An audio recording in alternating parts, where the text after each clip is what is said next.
the shore within my sights.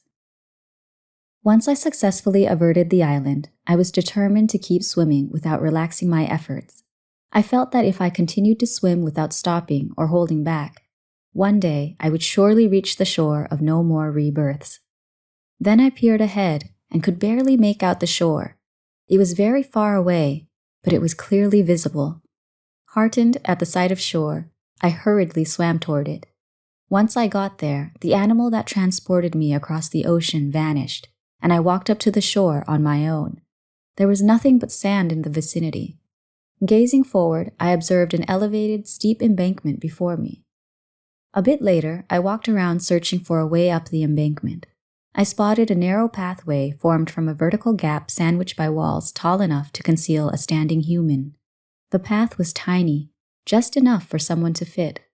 There were the footprints, both old and new, of those who had gone before. I thought to myself, who made this journey before me? In any case, I will surely get to meet them. Once I hiked up the steep embankment, there was a small pathway leading out from it. I took that path and noticed the footprints of those who had gone before appeared more pronounced and more numerous. After walking for not too long, the landscape appeared vast and empty as far as I could see. I saw a large single-story palace before me. I thought to myself, those who had made this journey before me must have rested in this palace. I walked straight toward the palace. To the side of the palace, there were numerous ochre-colored robes hanging out to dry. Once I was 40 meters from the palace, I noticed an elderly monk standing with his arm leaning against a column, watching me. As I got closer, he walked out to meet me. I walked directly up to him. He grabbed my arm and said, "Venerable Thoon made it across the ocean. Venerable Thoon made it across the ocean," and expressed his congratulations. He appeared bright and cheery. He led me into the castle. The monk who came out to welcome me into the palace was Luang Por Thoon of Wat Tham Kong Pain. He asked me, "How was it? Was it difficult swimming across the ocean?"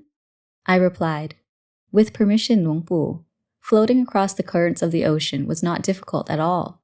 He asked, "How many of you came?" I answered, "I came alone, sir." He then asked, "They didn't want to cross over?" I replied, "With permission, sir. They had a great desire to cross over, but they were not strong enough to go against the currents of the ocean. Each time they jumped into the water, the ocean's waves would sweep them back onto shore. They were intent and very determined, but I don't know when they will make it across the ocean." Luang Por said, "Take your wet robe and hang it out to dry. Then come back inside the palace to rest with us." While I was speaking with Luang Por Khao, Luang Por Bua Siripunno of Wat Pa Ban Nong Sang was sitting atop another bed. He asked me, "How was it? Were the ocean waves big? How did you swim to cut through the waves and ocean currents to get here?" I replied, "With permission, sir. I was very confident in myself. When I leapt out from the shore, my body flew very far. Once my chest was about to hit the water, some kind of animal propped me on its back, and we swam by cutting through the currents of the waves." He then asked, "Did you see the island in the middle of the ocean?" I told him, "Yes, I saw it." He said, "One who will make it across the ocean is considered one who is replete and primed in all aspects." Then he asked, "Did anyone swim after you?" "With permission, sir. I didn't look behind me at all, but there were a great number of people preparing themselves to follow. However, I don't know if they will be able to make it because the ocean's waves are very powerful." As I was speaking with Luang Por Khao and Luang Por Bua, there were other senior monks, Ācariya, listening to our conversation. Then my mind, citta, disengaged from meditation, samadhi. I don't know for how long the vision, nimitta, transpired. Once the citta disengaged from meditation, I applied wisdom, paññā, to analyze the events in the nimitta and their significance. I used wisdom to line up each and every stage of the nimitta and make sense of them. The mass of people represented those who believe in Buddhism and are cultivating virtues and perfections of character, bārami. They possess varying levels of bārami and share the common goal of eliminating all mental intoxications, asava, defilements, kilesa, and desires, tanha, from their minds. Whether one will be able to accomplish this goal, and how quickly or slowly, depends on one's own mindfulness, sati, wisdom, paññā, faith, sattha, and effort. Those who had already jumped into the water and were thrust back onto shore by the ocean's waves signified those determined and striving to make it across the ocean. Their insufficient bārami necessitated that they return to cultivate more bārami and use mindful wisdom to contemplate in order to better understand and realize universal truths, Satya Dhamma, in accordance with reality. On its own, a desire to break free is insufficient. Without mindfulness, wisdom, and thorough intelligence, one will be utterly unable to traverse the ocean. The 5 large waves represent the 5 sense pleasures, kama guna, of form, sound, scent, taste, and touch. It is difficult for one to overcome them. However, with mindfulness and wisdom, it is not a problem. The other kind of wave that thrashed about and broke onto itself represented mind objects, Dhammaramana.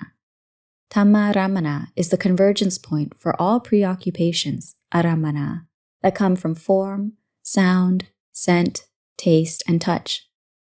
This gives rise to ittaramana, or pleasing preoccupations, and anittaramana, or displeasing preoccupations. In other words, vedana, or the preoccupations that our minds savor every day.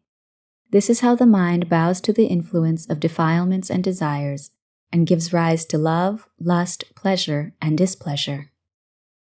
The animal that used its back to prop up my chest represented the vow, satta, that I had already determinedly set.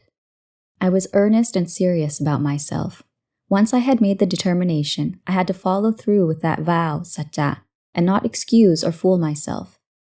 Being conveyed on a swimming path that sliced the ocean's currents represented the power of truthfulness, satta.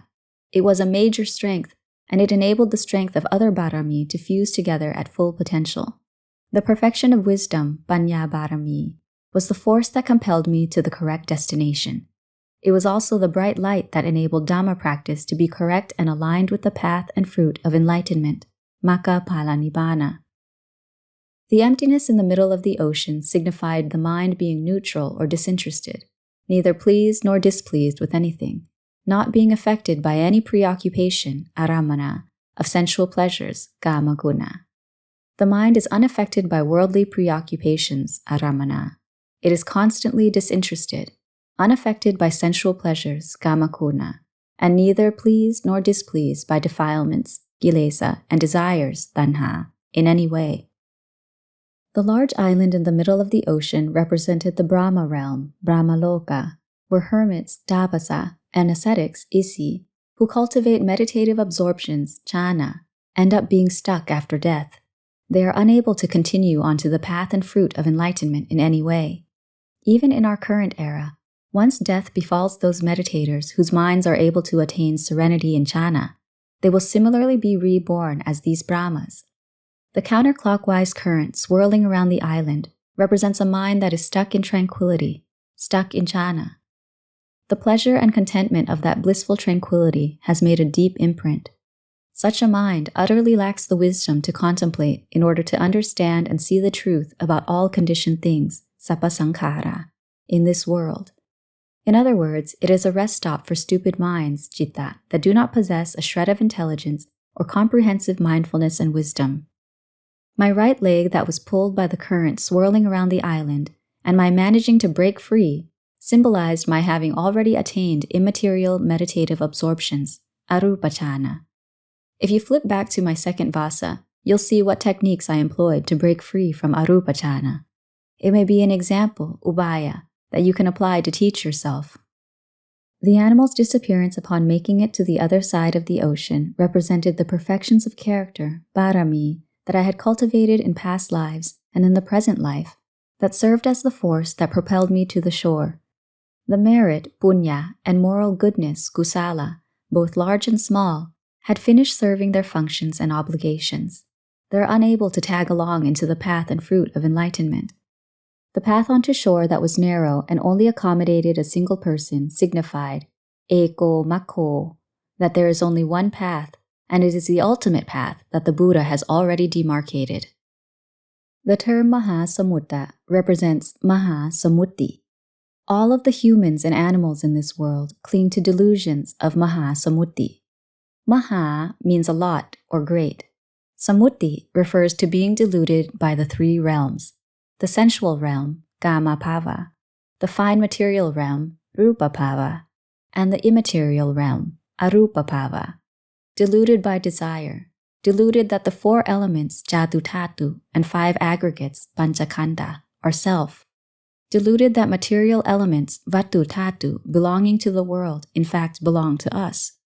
We suppose that whatever we have, it belongs to us, thus birthing delusion, wrong understanding, and wrong view. This leads to the strong attachment to things truly being who we are and truly being ours. This causes miccha titi, or wrong views, to blossom and thrive in the mind. All it takes is this miccha titi, or wrong view, to give rise to the delusion of the Mahasamutti being an appealing place to inhabit. Only the idiotic mind, citta, is attached to this delusion. The citta that possesses good mindfulness, sati, and wisdom, paññā, is not. Put another way, the flood of sensuality, kama oka, or the sensual pleasures, kama kuna, for which the world's sentient beings strive, is difficult to cross. The flood of view, titi oka, or wrong views held in the mind, is difficult to fix. The flood of ignorance, avijja oka, or not knowing according to the truth of the world's constructs, samutti, is difficult to understand. The flood of becoming, bhava oka, or the delusion of and attachment to becoming, bhava, and birth, chati, is difficult to fix. Thus, a practitioner must study these four floods of worldly turbulence, oka, discern whether one is submerged in a particular flood or all four, and figure out how to fix oneself.